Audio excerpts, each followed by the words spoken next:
ব্লগে তোমাদের সবাইকে স্বাগত জানাচ্ছি। এখন কিন্তু আজকে 8টা বেজে গেছে। আজকে 8টা থেকে আমি আমার ব্লগটাকে স্টার্ট করছি। আশা করছি আজকের ব্লগটা দেখতে তোমাদের ভীষণ ভালো লাগবে।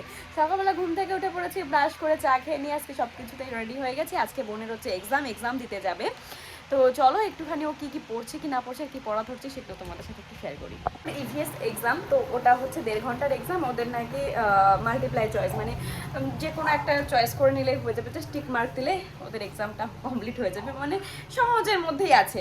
আর ইভিএসটা অনেকটা জিওগ্রাফির মধ্যেও থাকে, জিওগ্রাফির কিছু কোশ্চেন থাকে, সেগুলো দিয়েও হয়ে যায়। তো মোটামুটি সহজ আছে ওর জন্য, যেহেতু জিওগ্রাফিটা নেওয়া আছে। আর আমি এখন কি করলাম দাঁড়াও তোমাদের আরেকটা জিনিস দেখাই। তো আমি আম নিয়ে যাবো, মায়ে আমগুলো কুড়িয়ে দিয়েছে, দেখেছো বোটা শুদ্ধ রয়েছে। এই আমগুলো কুড়িয়ে দিয়েছে, এগুলো আমি এখন নিয়ে যাব। এখন তো যাবো না, বিকালের দিকে ওই বাড়িতে চলে যাব, তাই আম নিয়ে যাচ্ছি। আমি আমের যে চাটনি হয় না, সেই চাটনিটা খেতে আমার খুব ভালো লাগে, তাই মা আম দিয়ে দিয়েছে। এটা ফেটে গেছে, এটা হয়তো থাকবে না, এটা আর নেবো না। গাছের তলায় আরও আছে। দেখো সকাল 8টা বাজে কেবল, কিন্তু কত রোদ্দুর, মানে রোদ্দুরে প্রচণ্ড তাপ আর প্রচণ্ড গরম পড়ছে এদিকে। তোমাদের ওদিকে কত ডিগ্রি টেম্পারেচার থাকছে অবশ্যই কিন্তু কমেন্ট করে জানিও। আমাদের এদিকে ওই ধরো 12টা নাগাদ দেখছিলাম খেয়াল করে 43, 44, 45 এর মধ্যেই থাকছে। সবাই যখন যদি কেউ দুপুরে বাইরে বেরোবে অবশ্যই সাবধানের সাথে বাইরে বেরোবে, তার কারণ খবরও দেখছিলাম যে দুপুরের দিকে লু বইবে বলছিল, তারপরে সানস্ট্রোক হওয়ার সম্ভাবনা থাকে। তো সবাই সবার প্রিকশন নিয়ে তারপরে কিন্তু অবশ্যই দুপুরের দিকে বাইরে বেরোবে। যদি খুব প্রয়োজন না থাকে তাহলে না বেরোনোটাই বেটার। ফোন বলছে একটু পড়াটা ধরে দিতে, পড়াগুলো একটু ধরে দিয়ে নিই, তারপরে আবার তোমাদের সামনে আসে। ভিডিওটা এডিট মোটামুটি হয়েছে, পুরোটা এখনও ভিডিও এডিট করে পারিনি। ভিডিও এডিট করে 10টার মধ্যে আশা করছি। আজকে ভিডিওটা ছোটো হবে, মানে কালকের ভিডিওটা ছোটো হবে। কালকে এতটাই গরম লাগছিল আমি আর ভিডিওটাকে কন্টিনিউ করিনি, ওই 4 মিনিটের মতন হয়তো হবে। তো তাই দেখে নিও। আর আজকে তো করছি ভিডিও, দেখতেই পারবে, জানতেই পারবে। তো চলো এখনও পড়াটা একটু ধরেই তারপর আবার আসছি। তো দেখো 9টা বেজে গেছে, বোন যাবে পরীক্ষা দিতে, ওই জন্য ভাতটা মেখে দিচ্ছি, খাইয়ে দিয়ে একটু, তাহলে তাড়াতাড়ি হয়েও যাবে।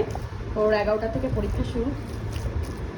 এখানে ও যেটা ভালো খায় সেটাই দেওয়া হচ্ছে, ডাল সিদ্ধ দিয়ে ভাত, আলু ভাজা, মাছ ভাজা সবই আছে, কিন্তু কোনোটাই খাবে না, ডাল সিদ্ধ দিয়ে ভাতটা খেয়ে যাবে। তো চলো এখন ওকে খাই।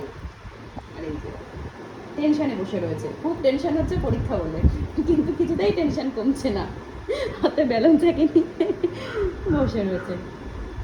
এখন রান্না করে, এখন রান্না করছি আলু ভাজা।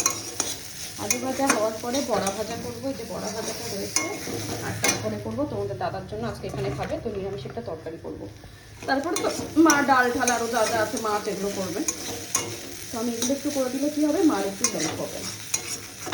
আর আমি না আলু ভাজায় হলুদটা ভালো লাগে না, মানে ডালের সাথে খাবো তো, সেই জন্য আমি হলুদটা দিই, হলুদ ছাড়াই লবণ দিয়ে ভেজেছি। আর আমি একটু চিনি খাই, তাই চিনি দিয়েছি।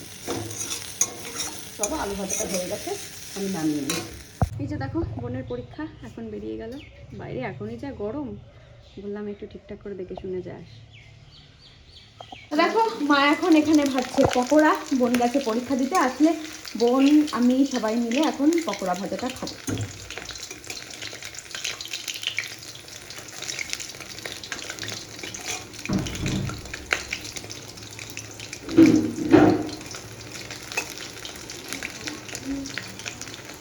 তো দেখো এগুলো ভাজা হয়নি, তারপর আমরা খাবো। দেখো লাউ কাটা রয়েছে, লাউ দিয়ে শোল মাছের ঝোল হবে। এটা হচ্ছে পেঁয়াজ কাটা রয়েছে। আর কি কি রান্না হয়েছে চলো তোমাদের শেয়ার করি। এটা একটা পাতলা ঝোল মাছের, এটা মনে হয় সকালের ভাত। এটা বিড়ালের মাছের ঝোল। এটা হচ্ছে বোনের, এটা আলু ভাজা যেটা আমি খাবো, সকালে করেছিলাম তোমাদেরকে বলেছি। আর ডাল, এটা হচ্ছে আমার খাওয়া দাওয়া বলতে পারো, ডাল আর সাথে আলু ভাজা। আর এটা একটা নিরামিষ তরকারি, এটা হচ্ছে কলমি শাক ভাজা, আর এটাও ডাল। এত কিছু হয়েছে, তো দেখা যাক আর কি কি হয়। আর আজকে ভীষণ রোদ্দুর, ভীষণ রোদের তাপ। বোনের তার মধ্যে পরীক্ষা দিতে গেছে, স্নান করে যায়নি, এসে স্নান করে ফ্রেশ হয়ে ঘুমাবে। ওর টেনশনে তো রাত্রে ঘুমও হয়নি। তো যাই হোক পরীক্ষা ভালো হয়েছে বললো, বেরিয়েও গেছে, চলে আসবে 1টার মধ্যে। আমি বলেছি যে বাস স্ট্যান্ডে নেমে তারপরে টোটোয় করে যাস, নাহলে কষ্ট বেশি হবে। তো যাচ্ছে এখন পরীক্ষা দিতে। তো চলো এরপরে আর কি করি না করি। আম পড়েছে, তারা আমটা নিয়ে আসি, দেখাই তোমাদের। এই যে দেখো আম পড়েছে, আরও পড়েছে, দেখো কত তলায় কত পড়ে রয়েছে। এই যে একটা, এই যে একটা, আরও রয়েছে ওই দেখো, এই যে, এই যে, ওই যে, এই যে এটা বড় আম পড়েছে। অনেক বড় হয়েছে তো আমটা। এই যে দেখো, ইস কত বড় হয়ে ফেটে গেছে। চলো দেখি এটা মাকে নিয়ে গিয়ে মাকে দেখাই। এটা অনেক বড় হয়েছে। এর মধ্যে আমগুলো দেখো মোটামুটি বেশ ভালোই বড় হয়ে গেছে।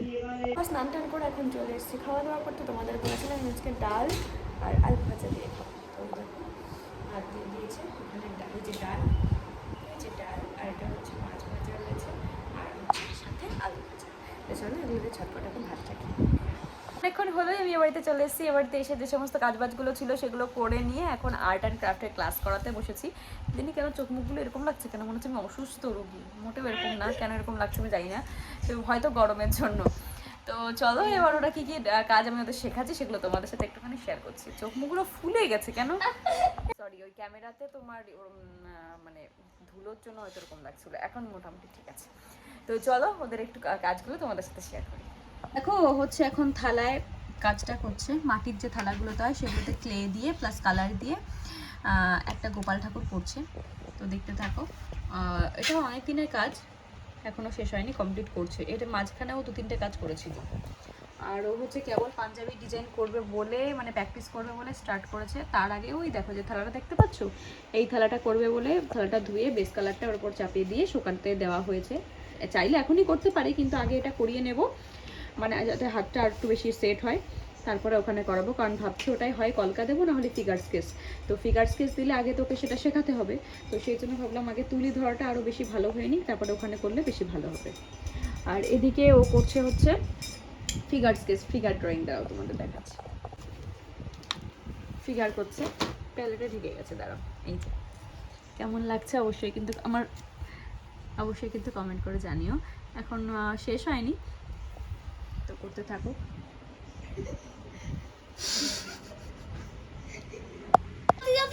তো দেখো কেমন এটুকু হয়েছে একটু জানিও। এখনো পুরো কমপ্লিট হয়নি, কিছুটা হচ্ছে। অবশ্যই তোমরা জানিও, আর তোমরা যদি এরকম কাজ কেউ শিখতে চাও অবশ্যই আমার সাথে কন্ট্যাক্ট করতে পারো।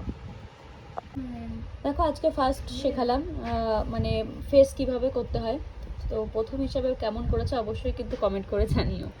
তাছাড়া দেখিয়ে দিই। তো দেখো লাইট অ্যান্ড শেডগুলো কিছু কিছু ধরতে পেরেছে এখনও, তো এখনও কমপ্লিট হয়নি। আচ্ছা আর কমপ্লিট হবে না, প্রায় 10টার দিকে বাজতেই গেল। তো দেখো কেবল নাকটা ডিটেলটা এখনও হয়নি, মানে মুখের এখনও কিছুই হয়নি বলতে পারো। তো পুরোটা কমপ্লিট করুক, তারপরে তোমাদেরকে দেখাবো। ভিডিওটা এডিট করতে গিয়ে দেখছি ভিডিওটা আমি কোনো শেষই করিনি, তো কী করা যাবে, তখন ভাবলাম এখানে বসে থেকে শেষ করে দিই, কারণ এখানে বসে বসে আমি এডিট করছিলাম। তো এই পর্যন্ত যদি ব্লগটি দেখে থাকা, তো লিসা ব্লগ দেখতে ভালো আছে, তার জন্য কী করতে হবে, লাইক শেয়ার কমেন্ট করে কিন্তু পাশে থাকতে হবে। আর হ্যাঁ, চ্যানেলে নতুন কিন্তু সাবস্ক্রাইব করছো না, প্লিজ চ্যানেলটাকে সাবস্ক্রাইব করে দিয়েছিও। আর আমি প্রত্যেকদিনই লাইভে আসছি, আমার লাইভে নোটিফিকেশন পাওয়ার জন্য কিন্তু অবশ্যই সাবস্ক্রাইব করে নোটিফিকেশনটি অন করতে হবে। তো চলো এখন কাজে টাটা, দেখা হচ্ছে নেক্সট ব্লগে।